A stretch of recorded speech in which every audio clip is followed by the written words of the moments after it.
ദൈവനാമത്തിന് മഹത്വം. ഈ നല്ല പ്രഭാതത്തിനായി ദൈവത്തെ സ്തുതിക്കുന്നു. വീണ്ടും ഒരു ദിവസം കൂടി കർത്താവിൻ്റെ സന്നിധിയിൽ വരുവാൻ, ദൈവത്തെ ആരാധിപ്പാൻ, ദൈവത്തെ മഹത്വപ്പെടുത്തുവാൻ ദൈവം തന്ന അവസരത്തിനായി ഞാൻ ദൈവത്തെ സ്തുതിക്കുന്നു. Price the Lord, hallelujah. നമ്മൾ ഇന്ന് ചിന്തിക്കാൻ പോകുന്നത് 94-ാം സങ്കീർത്തനമാണ്. ഈ 94-ാം സങ്കീർത്തനം ആരെഴുതി എന്നില്ല എങ്കിലും ആരാണിതിൻ്റെ എഴുത്തുകാരനെന്ന് ആ വാക്കുകളിൽ നമുക്ക് മനസ്സിലാക്കാനായിട്ട് കഴിയും. Praise the Lord. അതുകൊണ്ടാണ് ആ സങ്കീർത്തനത്തിൻ്റെ പ്രത്യേകത നമ്മൾ മനസ്സിലാക്കുന്നത്. Praise the Lord, praise the Lord, hallelujah.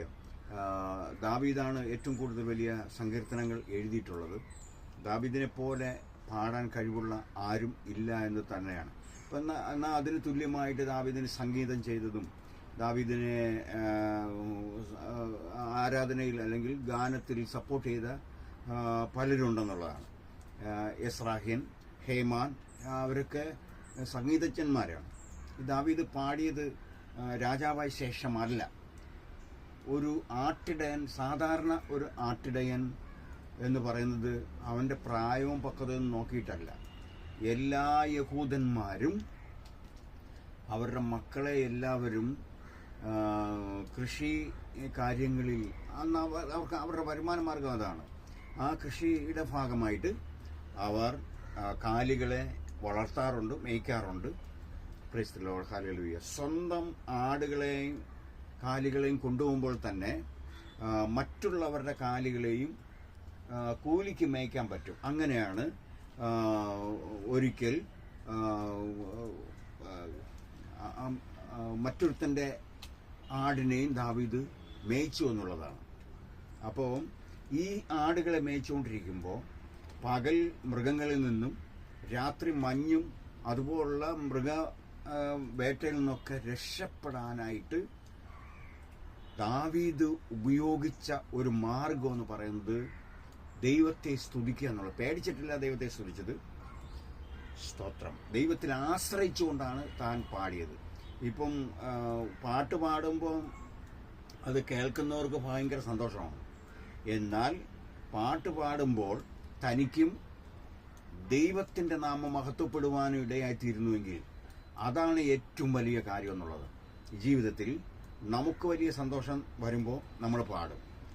മറ്റുള്ളവരുടെ സന്തോഷത്തിന് വേണ്ടി പാടുന്നവരുണ്ട്. അത് പൈസയ്ക്ക് വേണ്ടിയാണ്.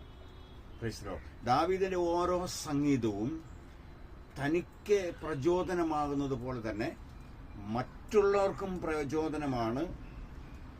ഇന്നും ആയിരക്കണക്കിന് വർഷങ്ങൾ നീങ്ങിയിട്ടും ആ ഗാനങ്ങൾ പാടി പാടി മറ്റുള്ളവരെ സന്തോഷിപ്പിക്കുകയും സ്വയം ആനന്ദിക്കുകയും ദൈവത്തിന് മഹത്വം കൊടുക്കുകയും ചെയ്യുന്നവരുണ്ട് എന്നുള്ളതാണ്.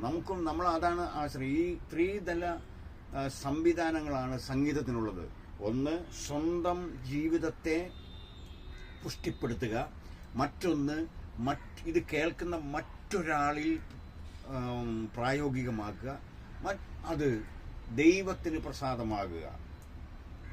ഈ വിധത്തിലാണ് സംഗീതത്തിൻ്റെ സ്വാധീനം. ഇന്ന് നമ്മൾ സംഗീതം നോക്കുമ്പോഴത്തേക്ക് സംഗീതത്തിലൂടെ രോഗശാന്തി വരുത്താൻ കഴിയുമെന്ന് ഇന്ന് സയൻസ് തെളിയിച്ചിരിക്കുകയാണ്. ആ സംഗീതം ഒരു രോഗിയായ, ഒരു കിടപ്പ് രോഗിയായ, ചലനശേഷി നഷ്ടപ്പെട്ട ഒരാൾ കേൾക്കുമ്പോൾ അവൻ്റെ ആന്തരിക അവയവങ്ങളും രണ്ടാമത് അവൻ്റെ പുറമേയുള്ള സംവിധാനങ്ങളും ശരീരവും ദൈവത്തിന് വേണ്ടി ചലിക്കുന്നത് കാണുവാനായിട്ട് കഴിയും. പ്രിയമുള്ള ദൈവമക്കളെ, അങ്ങനെ നമ്മുടെ ജീവിതത്തിൽ നമുക്ക് ദൈവം തന്ന അവസരങ്ങൾ വലിയ വിലപ്പെട്ടതായതുകൊണ്ട് ദൈവത്തിന് പാട്ട് പാടുമ്പോൾ നമുക്കും മറ്റുള്ളവർക്കും പ്രചോദനമായി തീരുകയാണ്. ഇവിടെ ഒരു വാക്യം ഞാൻ വായിക്കുന്നു. 9-ാം വാക്യം. ചെവിയെ നട്ടവൻ കേൾക്കയില്ലയോ, കണ്ണിനെ നിർമ്മിച്ചവൻ കാണുകയില്ലയോ എന്നാണ്. Price the Lord. അതിൻ്റെ 1-ാം വാക്യം വായിക്കുന്നത്, പ്രതികാരത്തിൻ്റെ ദൈവമേ പ്രകാശിക്കണമേ. Price the Lord. എപ്പോഴും മനുഷ്യൻ പ്രതികാരം വാഞ്ചിക്കുന്നത് തെറ്റാണ്. ഒരാളൊരു ചീത്ത വാക്ക് നമ്മളെ പറഞ്ഞാൽ ആ വ്യക്തിയോടുള്ള പ്രതികാര വാഞ്ച നമുക്ക് വർദ്ധിക്കും. അപ്പോഴും തന്നെ പറയാൻ പറ്റുമെങ്കിൽ കൊടുക്കാൻ പറ്റുമെങ്കിൽ കൊടുക്കുന്നവരാണ് നമ്മൾ. എന്നാൽ ദൈവത്തോട് പറയുക എന്നുള്ളതാണ് സങ്കീർത്തനക്കാരൻ ഉദ്ദേശിച്ചത്. പ്രതികാരത്തിൻ്റെ ദൈവമേ